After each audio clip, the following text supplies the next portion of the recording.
I get it. They really want their side of the story to be heard. A story about why they feel like misfits, a story about feeling let down by the royal firm and exposed by the media, racist campaigning, and the ghost of Princess Diana.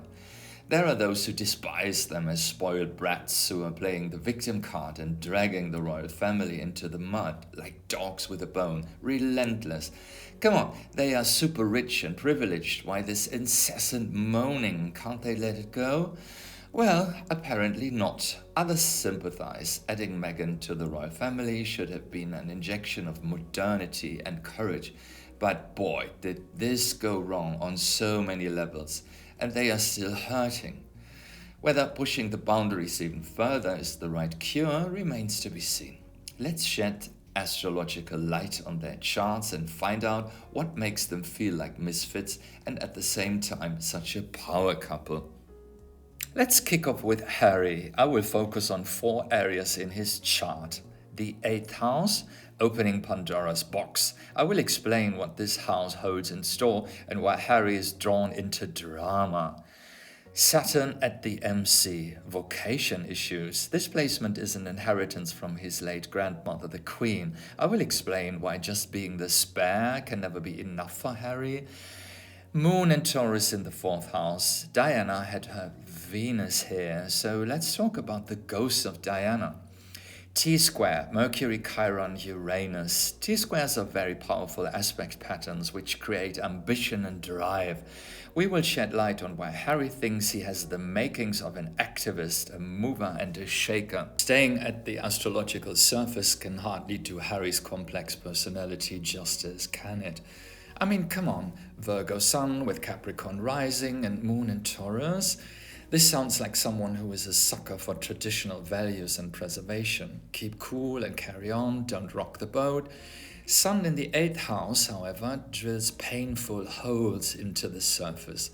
The 8th house is my favorite house in the chart. I even wrote a book about it. It's all about crises, drama, boundary crossing, taboos, death, the values of others, sex, crime, and transformation. Not a walk in the park. Harry was born into the royal firm and had to learn right from the start what it feels like to march to the drum of this family and the press.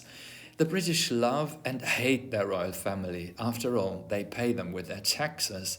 The deal has always been, we pay, you pose. His mother died shortly before Harry's 13th birthday. Watching him marching behind his mother's coffin with millions and millions of spectators, come on, this simply has to create at least a whiff of trauma. Harry later opened up and admitted that he had undergone psychotherapy. This is pure 8th house stuff. He was involved in scandals like wearing a Nazi uniform for fun, which he admits was his biggest mistake.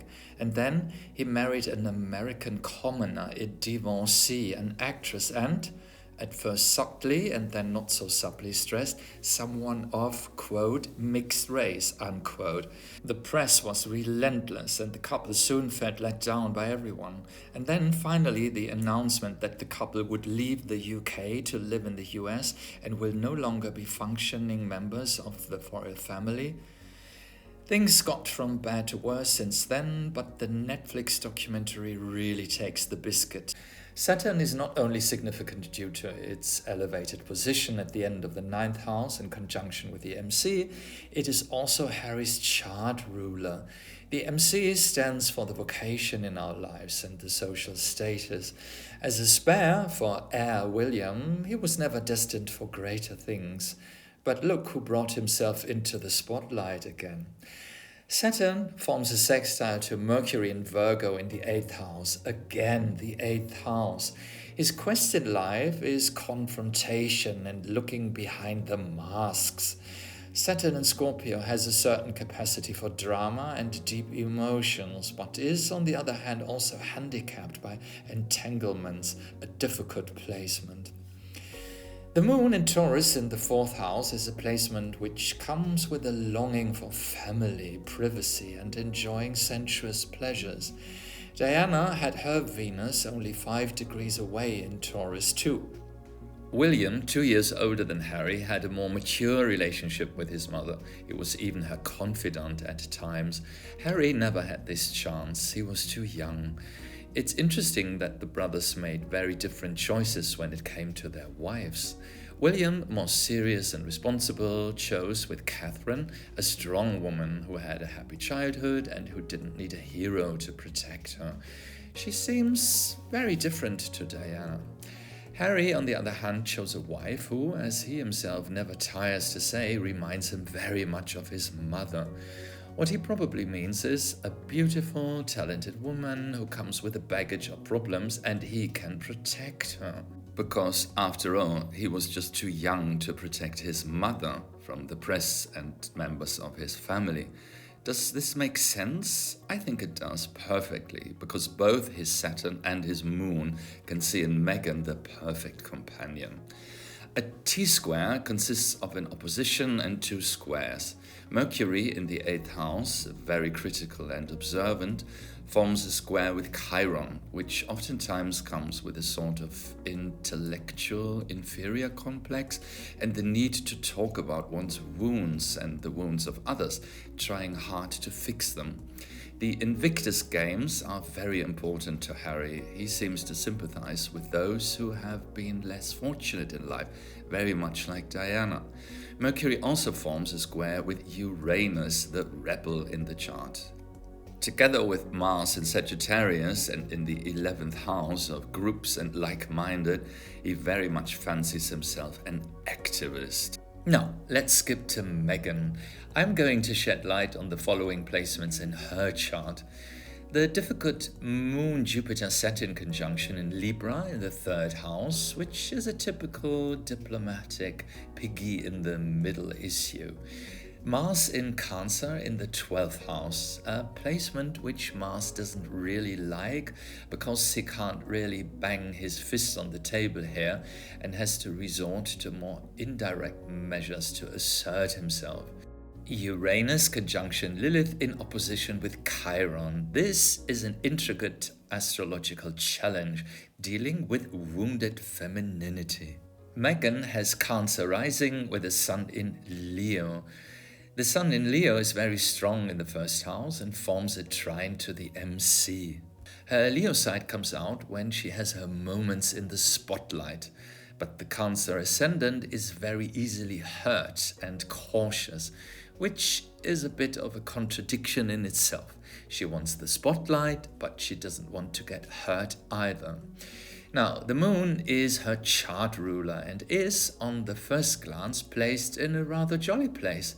In the 3rd house, it is in the place of its joy, and in Libra, likes to connect other people and seeks diplomatic harmony. Jupiter makes the Moon here extra curious and open and a bit naive maybe. But now comes Saturn as well. Ouch! Saturn is exalted in Libra because it is all about rules here.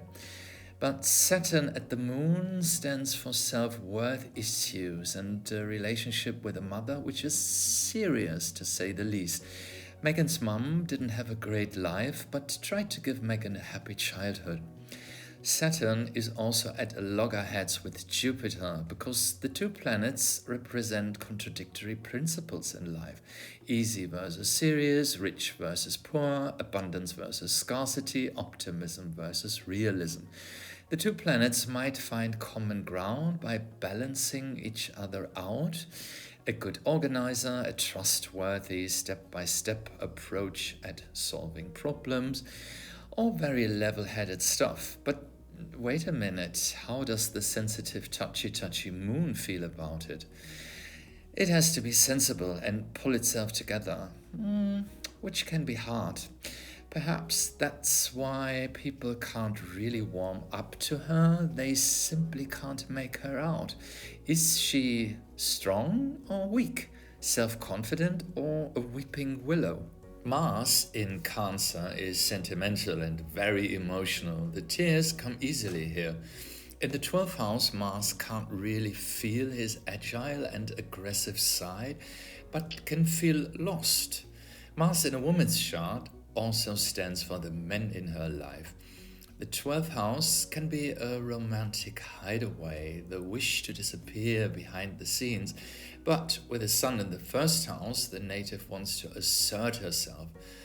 A dilemma. Harry is indeed the brave knight in shining armor, and she, the damsel in distress. Now, Lilith, the black moon, stands in a woman's chart for all things feminine which are against the patriarchal order and cause friction in life.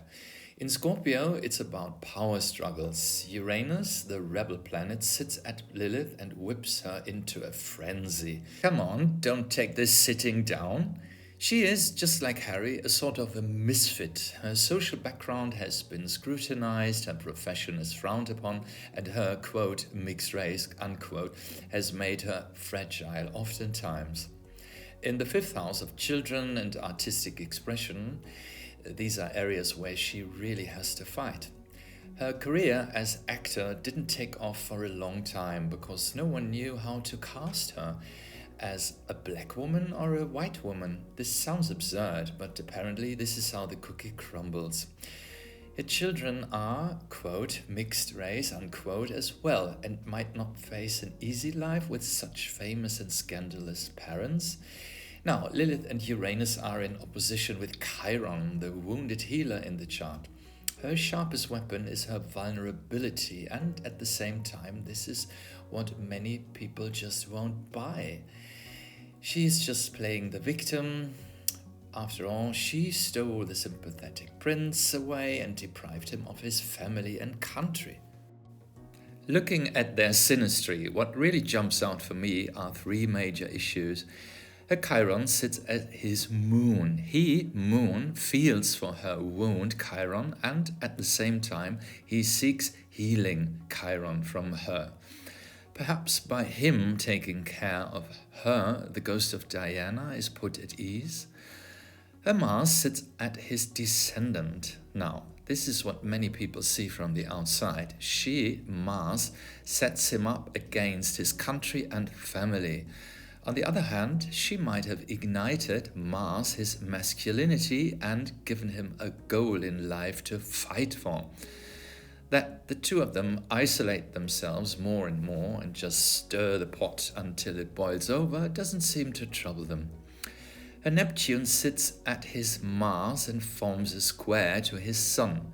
Neptune has to do with a longing for symbiosis, but also brings on illusion and disappointment.